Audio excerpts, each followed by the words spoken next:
जय हिंद। स्वागत है आप सभी का एक बार फिर से उजाग टाइम्स में। जैसा कि आप सभी लोग जानते हैं कि पीएम मोदी अभी इजिप्ट की यात्रा पर थे, तो आज हम देखेंगे कि क्या खास मायने हैं पीएम मोदी की इजिप्ट यात्रा के, और इस यात्रा से हमें क्या लाभ होने वाला है। और इसके साथ साथ हम ये भी देखेंगे कि इजिप्ट के साथ जो हमारे रिश्ते हैं वो किस ऊंचाइयों तक पहुंचे हैं। तो आज हम इसी विषय पर चर्चा करते हुए नजर आएंगे। तो एक नई शक्ति, एक नई ऊर्जा के साथ, एक नए रिश्ते के साथ, हालांकि यहाँ पर ये शब्द इस्तेमाल करना कि ये इजिप्ट के साथ हमारा कोई नया रिश्ता है, तो ऐसी बात नहीं है। हमारे प्राचीन रिश्ते इजिप्ट के साथ है, मिस्र के साथ रहे हैं। तो कुल मिला के जो ये पीएम मोदी की यात्रा है ये क्यों खास रही, इसके साथ साथ क्या एक सांस्कृतिक रिलेशन है, क्या नाता है पीएम मोदी का इस बार की विजिट से भारत का, तो इन चीज़ों पर हम लोग चर्चा कर लेते हैं। तो इन चर्चा करते हुए अगर हम देखेंगे तो एक सबसे बड़ा हिस्टोरिक मूवमेंट हमारे लिए ये रहा कि पीएम मोदी को इस बार इजिप्ट में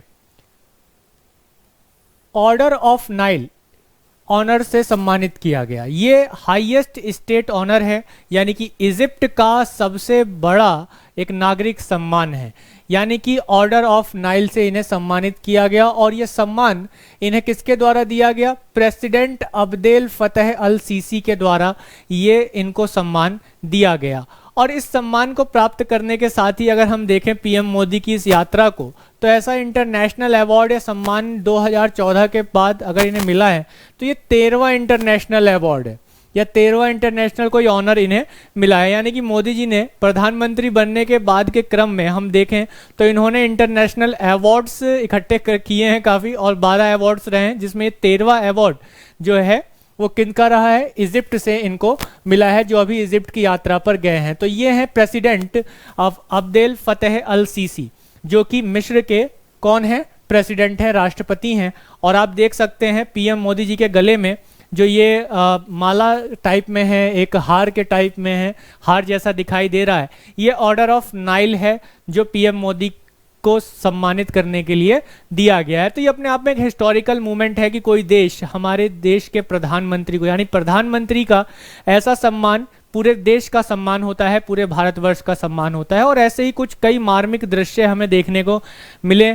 ऑस्ट्रेलिया में भी काफ़ी सम्मान हमें देखने को मिला, पापुआ न्यू गिनी में भी काफ़ी सम्मान हमें देखने को मिला, और रिसेंटली अभी यूएसए की यात्रा के दौरान भी वहाँ की एक सिंगर हैं जिन्होंने पीएम मोदी के चरण छू का आशीर्वाद लेने का जो एक क्रम है वो हमें दिखाई देता रहा है। तो यहाँ पर हम देख पा रहे हैं कि भारत की जो एक स्थिति है, जो उपलब्धि है, पूरे विश्व में एक ऊंची ख्याति पर है। तो इसके साथ ही आगे बढ़ते हैं, लेकिन आगे बढ़ने से पहले आप लोगों के लिए एक प्रश्न है, एक क्वेश्चन है। क्या क्वेश्चन है? Who was the first Indian PM to visit Papua New Guinea? Atal Bihari Vajpayee, Inder Kumar Gujral, Narendra Modi या डॉक्टर मनमोहन सिंह? इस क्वेश्चन का आंसर मैं वीडियो के एंड में दूंगा, लेकिन तब तक आप सभी लोग कमेंट में इसका आंसर जरूर दें। जो भी लोग देख रहे हैं कमेंट में आंसर दें, और इस सेशन को ज़्यादा से ज़्यादा शेयर कर दें अपने दोस्तों में, अपने मित्रों में, क्योंकि बहुत ही इंपॉर्टेंट सेशन होने वाला है ये अपने आप में। तो चलिए आगे बढ़ते हैं और देखते हैं कि जो ये यात्रा रही ये इस मायने में भी इंपॉर्टेंट रही कि दोनों ही देशों के बीच में एमओयू साइन किया गया बायलैटरल टॉक के समय। यानी दोनों देश, जहां एक तरह से हमने कुछ समय पहले ये देखा था कि इन दोनों देशों के बीच में जो रिश्ते हैं वो थोड़े तनावपूर्ण होने जा रहे थे। क्यों होने जा रहे थे? क्योंकि हमने देखा था कि G20 के समय, जब G20 की मीटिंग हुई, कहाँ J&K में G20 की मीटिंग हो रही थी, तब वहाँ इजिप्ट भी उन चुनिंदा देशों में था जिसने इस G20 की कल्चरल मीटिंग को बाइकॉट किया था। ये उन चुनिंदा देशों में से एक था इजिप्ट भी। लेकिन अब यहाँ पर हमने कुछ बातें की और इजिप्ट ने भी अपने कुछ बातों को रखा, जिसके बाद हम यहाँ पर देख सकते हैं कि जो पुराने रिश्ते हैं वो कभी टूटते नहीं हैं। वही चीज़ हमें यहाँ पर दिखाई दे रही है। तो बायलैटरल एग्रीमेंट हुआ यहाँ पर दोनों देशों के बीच में, और एक तरीके से कहा जाए कि दोनों देश एक बार फिर से एक मंच पर दिखाई दे रहे हैं जो कि प्राचीन सभ्यता से जुड़े हुए हैं।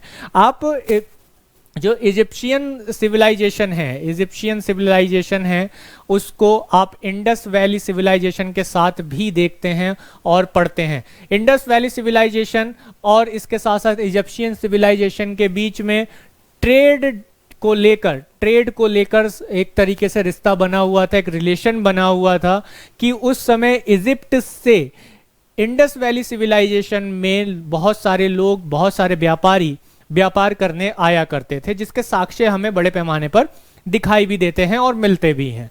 तो यहाँ हमने देखा कि एक रिलेशन जो हमारा बहुत पहले से है, और इसके साथ ही दोनों ही सिविलाइजेशन अगर हम देखें, इंडिया में हो या मिस्र में हो, ये दोनों सिविलाइजेशन एक दूसरे कंटेम्प्रेरी थी। सीधी सी बात है, जब ट्रेड दोनों के बीच में होता है तो कहीं ना कहीं दोनों कंटेम्प्रेरी थी, यानी समकालीन थी।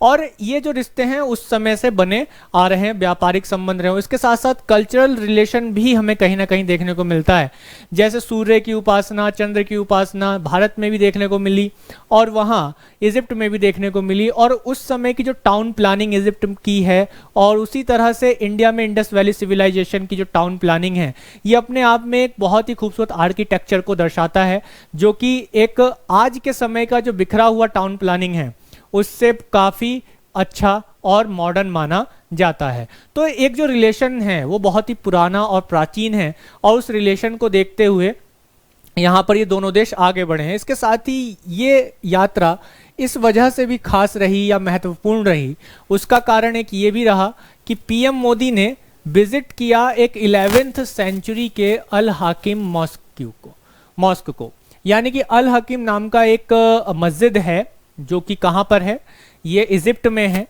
ये अल हकीम नाम का एक मस्जिद है जो कि इजिप्ट में है, और इजिप्ट में इसका निर्माण जो हुआ वो एक कम्युनिटी के द्वारा किया गया, जो थी दाऊदी बोहरा कम्युनिटी। जो दाऊदी बोहरा कम्युनिटी है, जो दाऊदी बोहरा समुदाय है, इसके द्वारा इसका निर्माण करवाया गया। देखिए 11th सेंचुरी में ये मस्जिद बनी, और इस मस्जिद में काफ़ी एक के बाद जैसे हम लोग देखते हैं कि अलग अलग समुदाय के लोगों का राज आता है, शासन आता है, तोड़ा गया इसको फिर बनाया गया, इसमें रिपेयरिंग की गई, कई बार इसको जो है गिराया भी गया। लेकिन बाद में आकर कुछ समय बाद हम ये देखते हैं कि 11th सेंचुरी की इस मस्जिद को बनाने का जो हाथ में लिया, जिम्मेदारी जिसने ली, वो ली दाऊदी बोहरा कम्युनिटी ने। और दाऊदी बोहरा कम्युनिटी का एक क्लोज रिलेशन है पीएम मोदी के साथ। पीएम मोदी के साथ क्या रिलेशन है, और यही एक सिग्निफिकेंट रिलेशन हमें मिलता है कि prime minister Narendra Modi, who is one of the 2-day visit of Egypt, visit al Hakim mosque in Cairo, यानी कि जो कायरो है, काहिरा है, वहां पर जो 11th सेंचुरी की मस्जिद है उसमें वो पहुंचे हैं। और ये अभी कुछ समय पहले ही इसको रिपेयर किया गया है, इस मस्जिद को, जो कि बहुत ही खूबसूरत मस्जिद भी है, और किसकी हेल्प से, दाऊदी बोहरा कम्युनिटी की हेल्प से। तो इसलिए इम्पॉर्टेंट कल्चरल साइट भी है। और ये कल्चरल साइट होने के साथ साथ हम ये देखते हैं कि इसे 1979 में यूनेस्को वर्ल्ड हेरिटेज साइट में भी शामिल किया गया था। यूनेस्को वर्ल्ड हेरिटेज साइट में इसे शामिल किया गया था। इसके अलावा हमें एक बात और ध्यान रखनी है कि इंडिया के जो नई करेंसी नोट्स हैं, जब हम यूनेस्को वर्ल्ड हेरिटेज साइट्स की बात करते हैं, ₹10 to 500 तक की अगर हम बात करें, तो इनके पीछे जो भी चित्र या मोमेंटम्स, स्मारक छापे गए हैं, वो सभी यूनेस्को वर्ल्ड हेरिटेज साइट में आते हैं। तो जल्दी से आप सभी लोग कमेंट करके अभी तुरंत बताइए कि 200 रुपए का जो हमारा करेंसी नोट है उसके पीछे कौन सा मोमेंटम छापा गया है, जो कौन सा स्मारक छापा गया है, कौन सा मोमेंटम छापा गया है, जो कि यूनेस्को वर्ल्ड हेरिटेज साइट में भी लिस्टेड है। इसके अलावा अगर हम देखें तो पीएम मोदी के साथ एक लॉन्ग रिलेशनशिप है इन दाऊदी बोहराज कम्युनिटी का। ये तब से है जब वो सीएम थे गुजरात में। पीएम मोदी जब सीएम थे गुजरात में, तब से ये जो रिलेशन है हमें देखने को मिलता है। तो इसके साथ ही हम ये देखें कि जब वो सीएम थे तो 2011 में, तो इस कम्युनिटी ने उन्हें एक सेलिब्रेशन के लिए बुलाया भी था, जो कि 100th यानी कि 100वां बर्थडे था उस समय के जो रिलीजियस हेड थे, यानी दाऊदी बोहरा कम्युनिटी के जो धर्म गुरु थे, जो प्रमुख थे दाऊदी बोहरा कम्युनिटी के, जिनका नाम सैयदना बुहरानुद्दीन था, उनके बर्थडे सेलिब्रेशन के लिए, शताब्दी वर्ष मनाने के लिए भी इनको इनवाइट किया गया था। यानी कि गुजरात में दाऊदी बोहरा कम्युनिटी लगातार जो है ये सपोर्ट में रही है पीएम मोदी के, जब वो सीएम थे तब भी उस समय ये सपोर्ट में रहे थे। तो एक क्लोज रिलेशन है। दूसरा एक रिलेशन यही बन रहा है कि दाऊदी बोहरा कम्युनिटी ने उस मॉस्क का निर्माण करवाया है, तो वहाँ वो विजिट पर गए हैं और काफ़ी जो है चर्चाएं भी इस पर देखी गई हैं। तो एक कल्चरल एक इवेंट हो जाता है और इसके साथ साथ इंडिया के साथ एक क्लोज रिलेशन एक और बन जाता है। जैसे एक तो इंडस वैली सिविलाइजेशन के साथ हमारा रिलेशन था ही, और इजिप्शियन सिविलाइजेशन के साथ, इन दोनों के सिविलाइजेशन के बीच जो एक रिलेशन था वो तो था ही। इसके साथ साथ हम देखते हैं कि एक और कल्चरल इवेंट जुड़ जाता है इस रिलेशनशिप में, इंडिया एंड इजिप्ट के रिलेशनशिप में। जब हम इजिप्ट और इंडिया के रिलेशनशिप की बात कर रहे हैं यहाँ पर, तो 11th सेंचुरी का ये रिलेशन जुड़कर आ जाता है, जो कि एक मॉस्क को लेकर है। और दाऊदी बोहरा कम्युनिटी बहुत इंपॉर्टेंट है इंडिया में, मेनली ये गुजरात में इसका रेजिडेंट या नेटिव पाया जाता है। उसके अलावा हम इजिप्ट में भी इसको देखते हैं, इस कम्युनिटी को देखते हैं। इसके साथ ही अगर हम देखें तो जैसे आप इस चित्र में देख सकते हैं कि पीएम मोदी और दाऊदी बोहरा कम्युनिटी के उस समय के जो तत्कालीन उस समय के जो हेड हैं बुरहानुद्दीन, वो उनका फोटो है। ये काफ़ी क्लोज रिलेशन है और ये कहीं ना कहीं भारत के लिए एक अच्छी खबर भी है, अच्छी बात भी है। जैसा कि हमें देखने को मिलता है रेगुलर कि जो कुछ देश हमसे अलग होते हैं तो हम कहीं ना कहीं उसे कल्चरली एक साथ अपने साथ जोड़ने की कोशिश करते हैं। तो भारत एक बहुत ही प्राचीन देश है और प्राचीन देश होने के नाते इसका विश्व के लगभग सभी देशों के साथ कोई ना कोई रिलेशन, कल्चरल रिलेशन निकल कर आ ही जाता है। ये बिल्कुल वैसे ही है कि भैया कौन बिहारी बाबू दिल्ली पहुंचे और दिल्ली पहुंच के देखे कि भाई वो पड़ोस वाला उसके पड़ोस के गांव का है, वो वाला उसके गांव का है, तो पता चला कि भाई मामा के चाचा के भैया भी यहीं रहते हैं और उस चाचा के भैया के फूफा भी जो है वो यहीं रहते हैं। तो मतलब पूरा एक ग्रुप बन जाता है। तो ऐसे ही इंडिया है। इंडिया भी क्या है कि जहां जिस देश में जाता है कोई ना कोई रिश्तेदारी निकल ही आ जाती है। तो वही बात यहां देखने को मिला कि जो रिश्तेदारी निकल के आई वो एक अलग ही लेवल की निकल के आ गई है, और ऐसा लेवल कि इंडिया के लिए बहुत ही फैंटास्टिक है। इसके साथ साथ अगर हम बात करें तो पीएम मोदी की ये यात्रा इस मायने में भी महत्वपूर्ण है क्योंकि way for the sustainable increase in India's investment in north African countries, यानी जो नॉर्थ अफ्रीका के जो देश हैं, नॉर्थ अफ्रीका के जो देश हैं, जो कंट्रीज हैं, उसमें इन्वेस्टमेंट का एक रास्ता खुलता है। किसके माध्यम से? इजिप्ट के माध्यम से। ये चीज हमें माननी होगी और देखनी होगी। भारत लगातार अफ्रीका में अपना इन्वेस्टमेंट करना चाहता है, वहां निवेश करना चाहता है, वहां से क्लोज रिलेशन बनाना चाहता है, क्योंकि अफ्रीका पर केवल भारत ही नहीं, विश्व के लगभग अब सभी देशों की नजर हो चुकी है, चाहे वो अमेरिका हो या फिर यूरोपीय देश हो या फिर चाइना ही क्यों ना हो। चाइना ने धीरे धीरे अपनी पकड़ जो है ये अफ्रीका में बनानी शुरू कर दी है। तो हम एज अ काउंटर चाइना को हमें भी कहीं ना कहीं अफ्रीकी देशों के साथ अपने क्लोज रिलेशन शुरू करने होंगे और एक बेहतर रिश्ता बनाना होगा। तो उसी के पीछे इस चीज को देखते हुए हम देखते हैं कि नॉर्थ अफ्रीकन कंट्रीज में जो इजिप्शियन सिविलाइजेशन है उसके साथ हम अपना रिलेशन बढ़ा रहे हैं, और इसके साथ साथ हम ये देख रहे हैं कि इजिप्ट को भी हमारी बहुत ज़्यादा ज़रूरत है, क्योंकि इजिप्ट डिफेंस में और इसके साथ साथ फूड ग्रेन्स में, फूड प्रोसेसिंग में या फूड ग्रेन्स में हमारी हेल्प चाहता है। डिफेंस में ये चाहता है कि जो कुछ उपकरण हैं जो हम बना रहे हैं, जैसे अभी तो हम लगभग विश्व के 42 देशों को डिफेंस इक्विपमेंट बेच रहे हैं, जैसे ब्रह्मोस मिसाइल है, जैसे मलेशिया को दिया गया, वियतनाम को दिया गया।